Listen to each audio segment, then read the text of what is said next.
Bismillahirrahmanirrahim. Ilam ngerti nono sira anau satemene kelakuan kama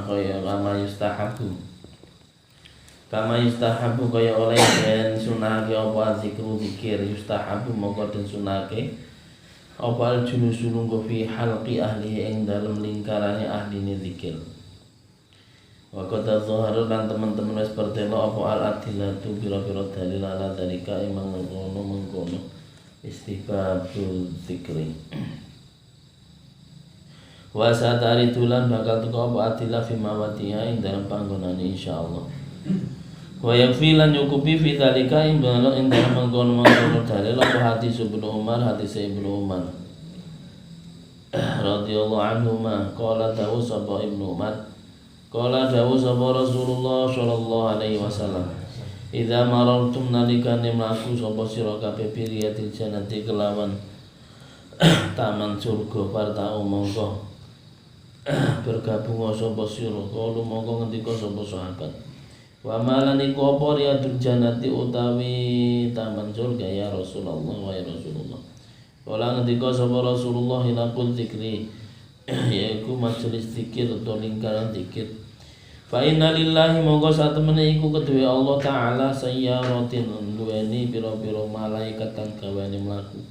Bayane minal malaikat saking pira-pira malaikat ya telubuna kang padha nyuprih padha goleki sapa malaikat khilaqal zikri ing lingkaran-lingkaran zikir. Fa idza ta mongko nalika wis teka sapa nekani sapa al malaikat alaihim ing atase hilaqul zikri hafu mongko ngliningi sapa malaikat bihim kelawan hilaqul zikri. Wa rawaina la wis riwayatake sapa kita fi sahih Muslimin ing dalam kitab sahih Imam Muslim. An Muawiyah saking Muawiyah radhiyallahu anhu. Ana usatamene Muawiyah iku kala dawuh sapa Muawiyah kharaja metu sapa Rasulullah sallallahu alaihi wasallam.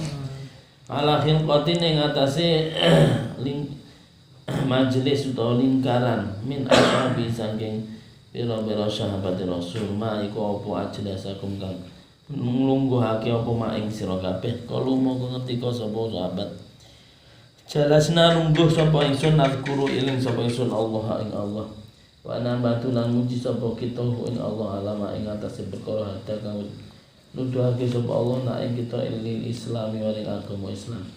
Paman lan wong bihi kang iku kelawan man alaina ing atase kita. Kala ngendika sapa man Allah ta Allah iku mah perkara ajlasakan lungguhake apa makum ing sira kabeh illa zaka kejaba mengkono zikir ama ini. Walakin aulan angin pestine zikir kepada Allah Subhanahu wa taala itu bukan hanya membaca subhanallah atau alhamdulillah atau Allahu akbar atau kalimat-kalimat thayyibah yang lainnya. Bukan hanya itu saja. Jadi yang dinamakan zikir itu semua perkara ya, semua perkara yang akan bisa menyebabkan seseorang itu ingat kepada Allah. Itu dinamakan zikir. Jadi zikir itu apapun itu kalau pekerjaan itu akan menyebabkan orang tersebut ingat kepada Allah, ya, maka itu dinamakan zikir. Ya, iktikaf di masjid seumpama.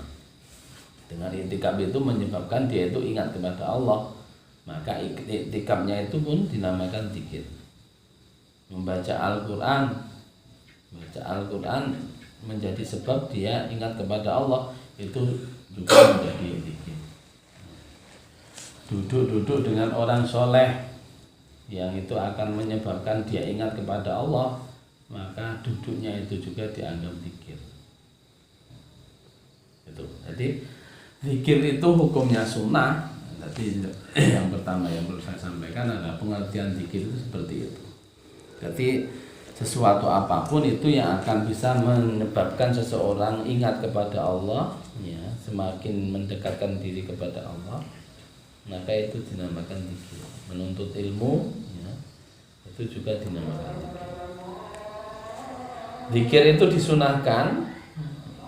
Karena zikir disunahkan, maka duduknya pun, duduk dalam majelis zikir itu pun disunahkan. Jadi berzikir dengan lisan itu hukumnya sunnah. Duduk untuk berzikir, duduknya itu juga dihukumi sunnah. Al-wasail hukumul maqasid. Perantara itu akan menjadi sama hukumnya dengan hukum asalnya. Tujuannya itu apa, ya, maka wasilah atau perantara itu hukumnya sama dengan tujuannya. Kalau tujuannya itu zikir, ya, duduknya itu juga menjadi pahala zikir juga. Jadi pahala zikir dengan lisan, pahala duduknya itu. Jadi orang yang berzikir mengikuti majelis-majelis zikir itu mendapatkan 2 pahala. Yang pertama pahala zikirnya dia itu sendiri, yang kedua pahala duduknya dalam majelis zikir itu. Seumpama dia berada di dalam majelis zikir, sudah niatnya zikir kok dia tertidur, maka duduknya itu dianggap zikir. Duduknya itu mendapat pahala senilai pahalanya zikir. Yustahabu zikri, ya. Yustahabu zikru kama yustahabu zikru yustahabul julus fi halqi ahli, fi khilaqi ahli, ing dalam lingkarane yang ahli zikir. Jadi orang yang mengikuti ikut duduk dengan orang yang ahli zikir itu juga sunnah hukumnya. Zikir itu sunnah, duduk dalam zikir itu sunnah, mengikuti majelisnya orang yang ahli zikir itu pun sunnah. Jadi mengikuti orang yang ahli zikir itu pun sunnah. Jadi sama seperti sampean kalau mengikuti orang yang ahli keplek, sampean nemenin di situ, maka ya hukumnya sama dengan keplek. Duduknya sampean itu, sampean duduk, ya, ngonconi wong keplek. Iku hukumnya podo karo sing keplek. Sama seperti kita enggak berzikir tapi berada di lingkungan majelis zikir, maka hukumnya sama seperti orang yang sedang zikir yang berada di majelis itu. Itu keuntungan dan kerugian bagi orang yang berada di majelis zikir dengan orang yang berada di majelis mulghah, majelis yang muspro, majelis yang tidak ada manfaatnya. Sampai sewengi-wengi kok ngancani wong keplek, ngancani wong dobos sehingga eneng manfaate, maka duduknya itu ya duduk yang tidak bermanfaat, duduk yang tidak ada nilai pahalanya. Hadisnya, idza marartum bi riyadil jannah fartahu.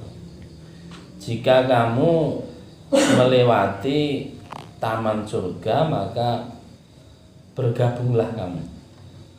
Jadi Rasulullah itu bersabda di hadapan para sahabat, jika kamu itu sedang berjalan-jalan, melaku-melaku, kok nemoni taman surga, maka berhenti dan bergabunglah. Maka para sahabat bingung pada waktu itu.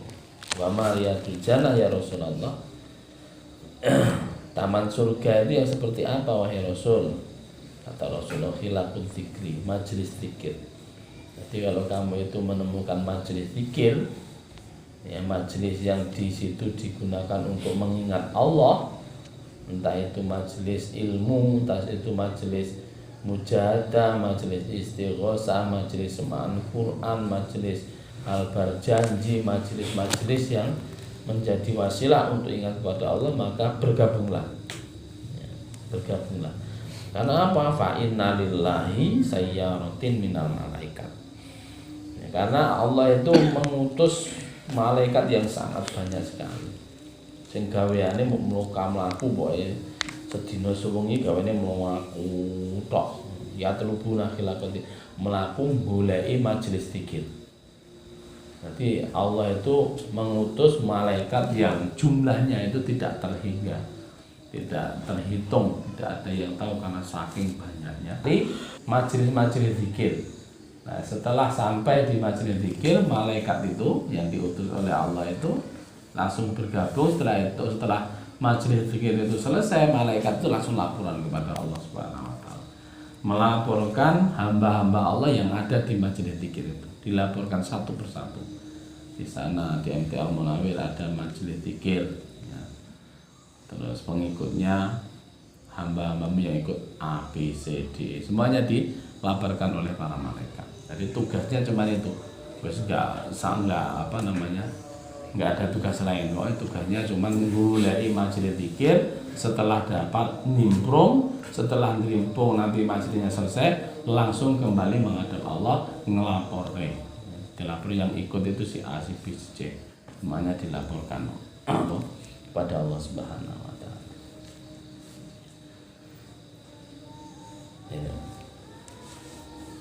Wa rawaina fi sahih Muslim, dalam sahih Muslim itu yang diriwayatkan dari Muawiyah jelaskan bahwasanya suatu ketika itu para sahabat itu kumpul-kumpul. Jadi para sahabat itu mengadakan perkumpulan, ngumpul, ya. Kemudian Rasulullah keluar rumah, menemukan sahabat-sahabatnya lagi berkumpul. Maka Rasulullah tanya, apa yang menyebabkan kamu duduk-duduk itu apa? Yang menyebabkan kamu nyantai-nyantai berkumpul-kumpul seperti itu apa? Kata para sahabat, qalu jalasna nadhkurullah. Jalasna nadhkurullah. Jadi para sahabat itu menjawab, kami duduk ini karena mengingat Allah. Kami duduk ini karena mengingat Allah. Maka ketika sudah seperti itu, ya, kita kok mau mengingkari tentang majelis zikir? Para sahabat saja membuat majelis-majelis zikir. Tadinya tidak disengaja, tapi karena ketahuan oleh Rasulullah, kemudian ya oleh para sahabat dijawab bahwa majelis yang dia berkumpul, mereka berkumpul itu karena ingat kepada Allah atau mengingat kepada Allah Subhanahu wa taala. Karenanya jangan sampai kita itu memisahkan dari majelis zikir. Karena ketika kita memisahkan majelis zikir itu bukan hanya majelis yasinan, tahlilan, bukan hanya itu. Majelis yang seperti yang saya sampaikan tadi, yang bisa mengingatkan kita kepada Allah, di situ membahas agama, membahas ilmu-ilmu Allah, itu juga dinamakan majelis zikir. Kalau di situ cuma membahas hal-hal yang sifatnya duniawi saja, kesenangan saja, berarti itu majelis-majelis yang melurut, majelis yang tidak ada nilainya di sisi Allah, hanya menghabis-habiskan waktu. Dan itu semua nanti akan dihisab oleh Allah Subhanahu wa taala. Waktu kita itu nanti akan dihisab, ya, setiap detiknya, setiap nafas kita itu akan dihisab, dipergunakan untuk apa. Oleh karenanya baik-baiklah kita menggunakan waktu yang diberikan Allah kepada kita semua. Saja. Terima kasih. Assalamualaikum warahmatullahi wabarakatuh.